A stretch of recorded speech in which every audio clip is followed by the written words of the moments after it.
If you just got access to Claude Fable 5 and you're about to start using it like a smarter version of Opus, stop, because you're about to waste a lot of money and possibly get worse answers than the model you upgraded from. I've spent weeks inside this thing, digging through the system card, the benchmarks, and every developer report I could find. And here's what nobody tells you before you type your first prompt. Fable 5 can quietly swap itself out for an older, weaker model mid-conversation. Users have already given it a brutal nickname because of it. And by the end of this video, you'll know exactly how to spot when it's happening to you. Welcome back to bitbiased.ai, where we do the research so you don't have to. Join our community of AI enthusiasts with our free weekly newsletter. Click the link in the description below to subscribe. You will get the key AI news, tools, and learning resources to stay ahead. So in this video, I'm breaking down exactly what Claude Fable 5 is, what it can genuinely do, what it costs, and where the marketing claims fall apart under independent testing, so you can decide whether it's actually worth your money. And to understand the catch I just mentioned, you first need to understand something strange about how this model was built. Because Fable 5 technically isn't one model, it's half of a pair. What Fable 5 actually is. Claude Fable 5 launched on June 9th, 2026, and it's the first model in what Anthropic calls the Mythos class, a brand new tier that sits above the Opus class in capability. That alone is worth pausing on. For years, Opus was the top of Anthropic's lineup. Now there's an entire tier above it. But here's where it gets interesting. Fable 5 shares its underlying weights with a second model called Claude Mythos 5. They are, at the core, the exact same model. The only difference, and Anthropic says this explicitly, is the safeguards. Fable 5 ships with safety classifiers bolted on. Mythos 5 doesn't, and it's reserved for vetted partners, initially government and cybersecurity teams under something called Project Glasswing, with select biologists coming later. Even the names tell the story. Fable comes from Latin, meaning that which is told. Mythos is Greek for myth. One version is allowed to speak freely to trusted insiders. The other tells the public a slightly more careful story. Whether that's poetic or a little unsettling is up to you, and honestly, I'd love to hear which side you land on in the comments. On raw specs, Fable 5 is a monster. A 1 million token context window with a 128K output limit. State-of-the-art claims on coding, analytics, and vision. Anthropic says its capabilities exceed those of any model they've ever made generally available. Now that's a marketing claim. And on this channel, we treat marketing claims as claims, not facts. So let's look at what the model actually does when people outside Anthropic get their hands on it. The capabilities. What's real? Let's start with the headline use case. Long horizon work. Fable 5 is built to run agentic workflows that plan, delegate to sub-agents, verify their own output, and keep going for hours or even days. Previous models would lose the plot on tasks like that. This one apparently doesn't. The demo everyone keeps citing is Stripe. According to Anthropic, Stripe used Fable 5 to migrate a 50 million line codebase in a single day, a job that had taken their team months by hand. That's an Anthropic-sourced anecdote, so hold it loosely, but the independent signals point in the same direction. On SWE-Bench Pro, an agentic coding benchmark, Fable 5 scored 80.3% against Opus 4.8's 69.2%. On Anthropic's own FrontierCode Diamond benchmark, it more than doubled Opus, 29.3% versus 13.4%. And on the third-party AI2 Intelligence Index, Fable 5 scored 65, ahead of GPT-5.5 60. Then there's the hands-on testimony, which is where I actually start paying attention. Simon Willison, the Django co-creator, a guy who has tested basically every frontier model ever released, called Fable 5 a beast. Slow, expensive, but solving problems no model could touch before. He watched it independently work through a multi-hour sandbox upgrade, ship an entire working Python package in minutes, and extend one of his own projects with new features and bug fixes, producing in one day what he estimated as several days of developer work. When the skeptical testers are impressed, that means something. The vision side is genuinely strong too. Fable 5 reads charts, nested tables, screenshots, handwritten spreadsheets. Anthropic even demoed it rebuilding a web app's code from nothing but a screenshot and beating Pokemon Fire Red using raw screenshots as its only input. And there's a new persistent memory feature. In one internal test, Fable 5 played Slay the Spire while writing notes to its own memory file across sessions and performed 3 times better than Opus 4.8. That ability to build on its own past work is arguably the most underrated feature in this whole release. So the capability story holds up. But wait until you see what happens when you actually try to use this thing, because this is where the most capable Claude ever starts earning a very different nickname. The catch: Feeble 5. Remember that pair of models I mentioned? Here's how the safeguards actually work in practice, and this is the part Anthropic's launch page doesn't dwell on. Fable 5 runs small classifier models alongside itself, watching for queries related to cyber exploits, biology, and chemistry, or attempts to distill the model. When a classifier fires, Fable 5 doesn't refuse. It silently reroutes your query to Claude Opus 4.8, the older, cheaper, less capable model. You get notified, you don't get charged Fable-level tokens, and Anthropic frames this as a better experience than a flat refusal.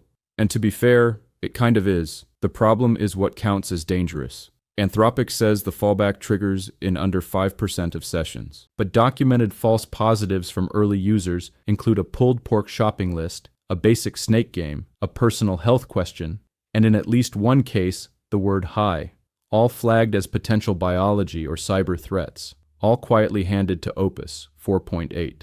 Users started calling the model Feeble 5, and honestly, the nickname stuck for a reason. And it may have gotten worse after the relaunch. Independent testers found that after the July 1st redeploy, one debugging benchmark score collapsed from 86 to 26. There's no public evidence the model weights changed. The likely culprit is the classifier getting more aggressive and rerouting routine coding queries to Opus. Think about what that means for a second. You could be paying for the best coding model in the world, and, without realizing the practical impact, benchmarking Opus 4.8 instead. If you've personally hit one of these false positives, drop the exact prompt in the comments. I'm collecting examples for a follow-up, and the weirder the better. The shutdown nobody saw coming. Now, if the classifier drama wasn't enough, Fable 5's first month included something I genuinely can't remember happening to a Frontier model before. The US government took it offline. On June 12th, 3 days after launch, the U.S. Commerce Department ordered Anthropic to cut off all foreign access over concerns about a jailbreak exploit. Anthropic didn't fight it in the moment. They took both Fable 5 and Mythos 5 offline globally. For 2 weeks, the most capable publicly available AI model on Earth simply didn't exist for users. The export controls were lifted on June 30th after technical fixes and a government review, and Fable 5 relaunched worldwide on July 1st. Anthropic's response to the exploit is worth noting. They built a new specialized classifier, targeting that exact attack technique, and now claim it blocks it 99% of the time. They also publicly pushed for transparent, fair review processes and pledged to develop common jailbreak severity standards with other labs. Read between the lines and you can see both cooperation and frustration in those statements. Anthropic played ball, but they clearly want clearer rules before this happens again. Why does this matter to you? Because it's precedent. A Frontier model can now be switched off by government order, globally, overnight. If your business workflow depends on one specific model, that's a risk category that didn't really exist before June 2026. Worth remembering the next time someone tells you to build your entire product on a single API. Pricing and the fine print. So what does all this cost? $10 per million input tokens, $50 per million output tokens. That's exactly double Opus 4.8's 5 and 25 pricing. But here's the context that surprised me. It's roughly 70% cheaper than GPT-5.5 Pro, which runs $30 in and $180 out.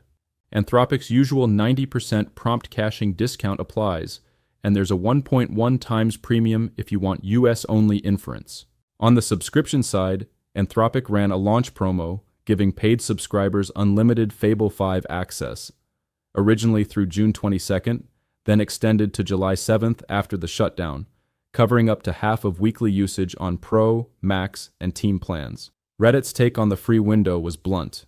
First taste is free. After July 7th, Fable 5 reverts to pay-as-you-go credits, even on the highest plans, though Anthropic says it'll fold back into standard subscriptions once capacity allows. But the number that should matter most to businesses isn't on the pricing page.